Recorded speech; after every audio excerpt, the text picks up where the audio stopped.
Notre chroniqueur invité aujourd'hui, Jean-Philippe Groulx, qui est de retour en studio. Salut! Salut, Jean-Philippe, naturopathe, on le rappelle. C'est un plaisir de te recevoir, toi. Merci à vous. Cette semaine, on parle de se donner de l'énergie rapidement. Comment aller chercher un boost d'énergie qui va être efficace et rapide, tout ça de façon saine et naturelle. Donc, j'imagine qu'on élimine le Red Bull. On va en avoir besoin. Tellement. Exactement.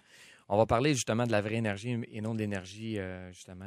Garochée, comme les Red Bull, comme tu as mentionné. La première prescription, puis j'aime pas ça utiliser le mot prescription, mais la première chose que je prescrirais à un client dans mon bureau, c'est le sommeil.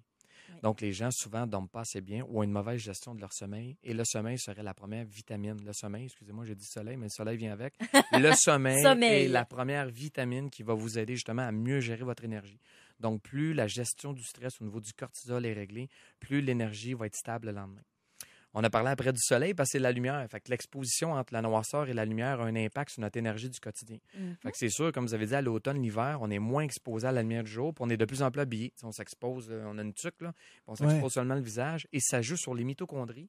Et les mitochondries, c'est des petits appareils, là, je les appelle des fonderies dans la cellule, qui vont nous permettre de produire l'énergie.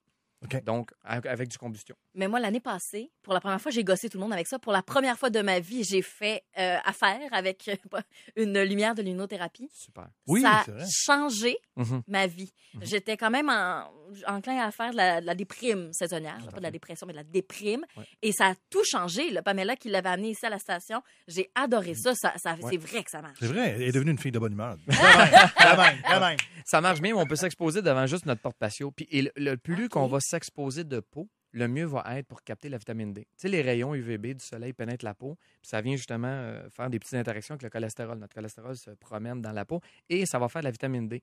Et cette vitamine D-là va stimuler le système énergétique, le système immunitaire, le système anti-inflammatoire. Donc, ça a plein de bienfaits pour qu'on puisse avoir une énergie plus stable durant la journée.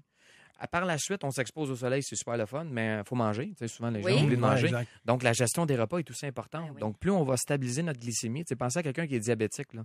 Quand il est en hypoglycémie, là, écoute, ça va pas. Il a le goût de se suicider. Là. Il n'a pas le goût de courir un marathon. Fait que de plus en plus que tu stimules, dans le fond, ton métabolisme ou que tu gères ta gestion des repas, donc en intégrant des collations.